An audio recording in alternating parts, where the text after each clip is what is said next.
الحمدللہ والصلاة والسلام علی رسول اللہ وعلی آلہ وصحبہ وموالہ۔ محترم بھائیوں اور بزرگوں، السلام علیکم ورحمۃ اللہ وبرکاتہ۔ سورہ القمر کی آیت نمبر 1 سے آیت نمبر 5 تک انشاءاللہ آج ہم سیکھیں گے۔ اللہ تعالیٰ فرماتا ہے: اعوذ باللہ من الشیطان الرجیم، بسم اللہ الرحمن الرحیم۔ اقتربت الساعۃ وانشق القمر، قیامت قریب آ گئی اور چاند پھٹ گیا۔ اس آیت کریمہ میں اللہ تعالیٰ نے 2 باتوں کی خبر دی ہے۔ پہلی بات یہ کہ قیامت قریب ہو چکی ہے، اور دوسری بات یہ کہ چاند پھٹ کر کے 2 ٹکڑے ہو گیا تھا۔ پہلی بات کے تعلق سے صحیح مسلم کی روایت ہے، اللہ کے نبی صلی اللہ علیہ وسلم نے بھی بیان فرمایا: بعثت انا والساعۃ کہاتین، کہ میں بھیجا گیا ہوں اور قیامت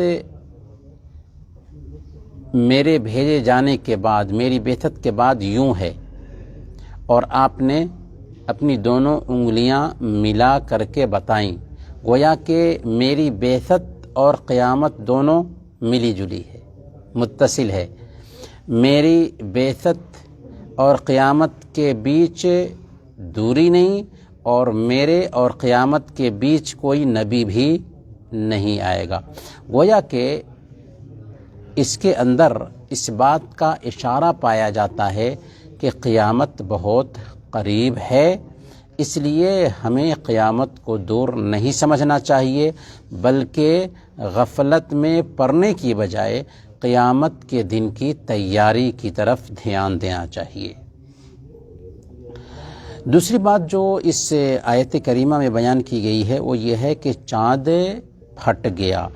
یہ کب ہوا تھا؟ اللہ کے نبی صلی اللہ علیہ وسلم کے زمانے میں صحیح بخاری کی روایت ہے، اللہ کے نبی صلی اللہ علیہ وسلم مینا میں تشریف رکھتے تھے، وہاں پر بہت سارے کفار و مشرکین تھے۔ انہوں نے اللہ کے نبی صلی اللہ علیہ وسلم سے معجزہ کا مطالبہ کیا تھا۔ انہوں نے اللہ کے نبی صلی اللہ علیہ وسلم سے آیت کا مطالبہ کیا تھا، معجزہ کی خواہش ظاہر کی تھی، تو اللہ کے نبی صلی اللہ علیہ وسلم نے ان سے کہا کہ تم آسمان کی طرف دیکھو۔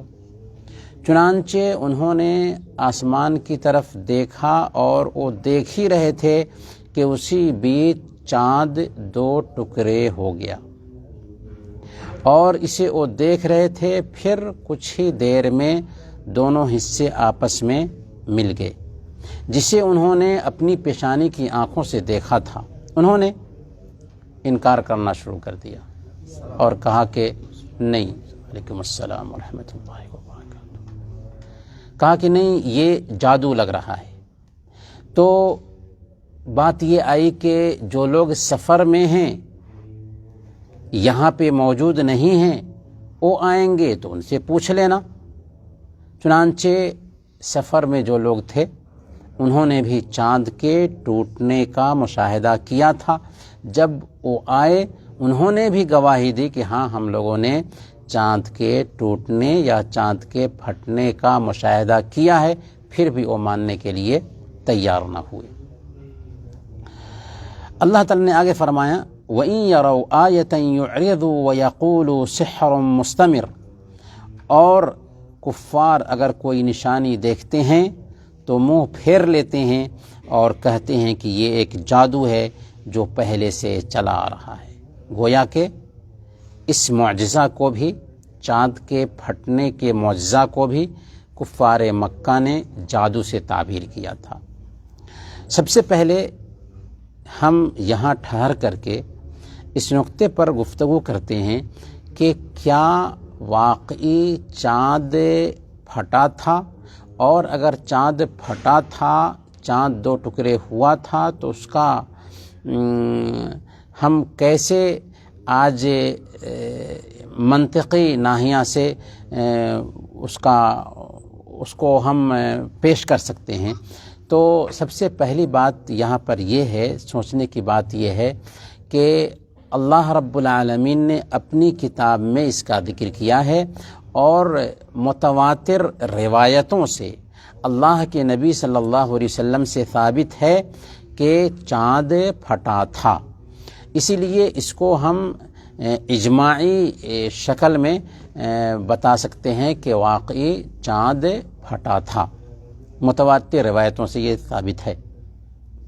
اب رہی یہ بات منطقی ناحیہ سے کہ چاند پھٹا تھا تو لوگوں نے اس کو دیکھا کیوں نہیں، تو سب سے بڑی بات یہ ہے کہ یہ جو چاند کے پھٹنے کا واقعہ پیش آیا تھا رات میں پیش آیا تھا، اور دنیا کا ایک آدھا حصہ جس وقت عرب میں یا سعودی عرب میں مکہ میں رات تھی، اس وقت دنیا کے آدھا حصے میں دن تھا، اور جن لوگوں کے پاس رات تھی تو ٹائم کے اختلاف کی وجہ سے وہاں پہ وہ وقت نہیں تھا جس وقت وہ جگے ہوئے ہوں، ہو سکتا ہے کہ وہ سوئے ہوئے تھے، اور اگر وہ جگے بھی تھے تو چونکہ اس کا اعلان نہیں ہوا تھا کہ فلاں وقت میں آج کے زمانے کے جیسے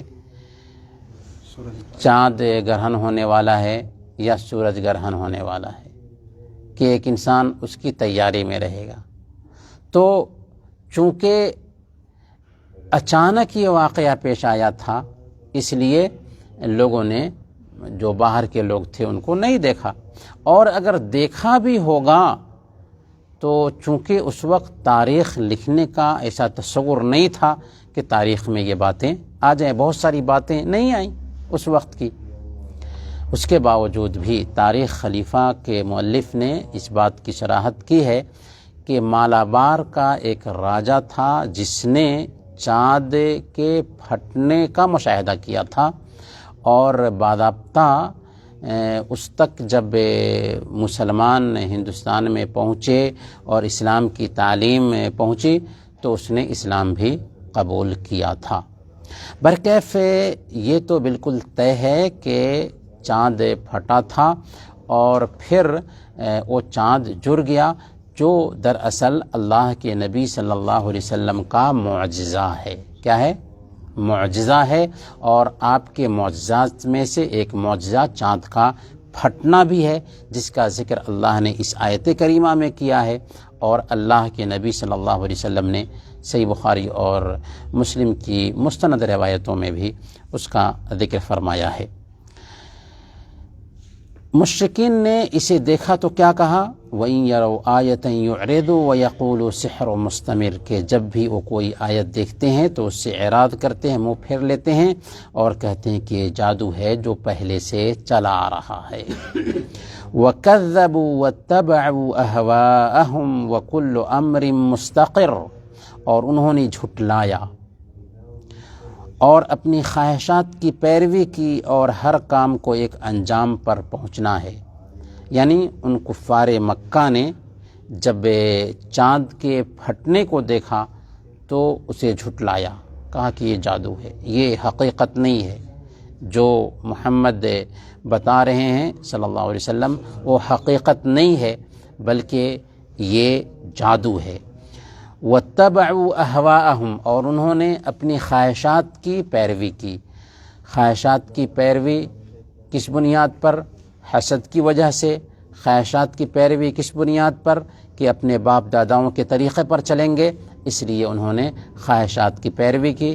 حسد کی بنیاد پر بھی خواہشات کی پیروی کی کہ ہم اپنی خواہشات پر چلیں گے، ہم محمد صلی اللہ علیہ وسلم کی بات نہیں مانیں گے۔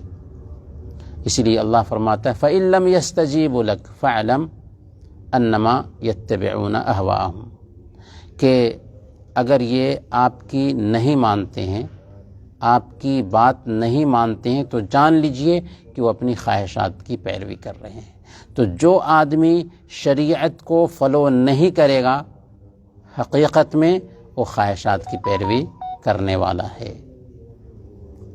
وَكُلُّ أَمْرٍ مُسْتَقِرٌ، اللہ نے فرمایا کہ ہر کام کو اپنے انجام پر پہنچنا ہے۔ آج اگر آپ کی تکذیب کی جا رہی ہے تو یاد رکھیں کہ ایک وقت آنے والا ہے کہ باطل اپنے آپ کو سمجھ لے گا کہ ہم باطل کے پرستار تھے۔ یا آج کے ڈیٹ میں بھی جو لوگ اللہ اور اس کے رسول کے باغی ہیں، شریعت کا انکار کرتے ہیں، اللہ اور اس کے رسول کو جھٹلاتے ہیں، ایک وقت آنے والا ہے کہ حق واضح ہو جائے گا اور باطل کا بطلان بھی کلیئر ہو جائے گا۔ اس لیے آج اگر یہ جھٹلا رہے ہیں تو کل اس کا اقرار کریں گے۔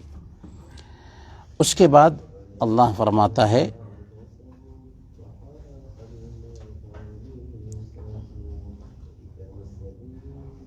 وَلَقَدْ جَاءَهُمْ مِنَ الْأَنْبَاءِ مَا فِيهِ مُزْدَجَرٌ، اور ان کے پاس پچھلی قوموں کی خبریں آ چکی ہیں جن میں ان کے لیے ڈانٹ اور جھڑکی ہے۔ ایسا نہیں کہ یہ کوئی نئی بات ہے جو محمد صلی اللہ علیہ وسلم پیش کر رہے ہیں، بلکہ ان سے پہلے بھی پچھلی قوموں کی کہانیاں ان تک پہنچ چکی ہیں۔ قوم نوح کی تباہی کا قصہ ان تک پہنچا ہے، قوم عاد، قوم ثمود، قوم لوط، قوم فرعون، سب کی تباہی کے قصے ان تک پہنچے ہیں، اور وہ سارے قصے دیکھ رہے ہیں، انہوں نے سنا بھی ہے، لیکن پھر بھی وہ اس سے سبق حاصل نہیں کرتے ہیں۔ تو اللہ نے فرمایا کہ ان کے پاس پچھلی قومیں، مردود اقوام کے قصے بھی آ چکے ہیں، ان کو چاہیے تھا کہ ان قصوں میں جو عبرت اور نصیحت ہے اس عبرت اور نصیحت سے سبق حاصل کرتے، لیکن انہوں نے ایسا نہیں کیا۔ حکمت بالغۃ فما تغنی النذر، یہ اللہ کی بلیغ حکمت ہے، مگر مختلف طریقوں سے ڈرانا انہیں کوئی فائدہ نہیں پہنچاتا۔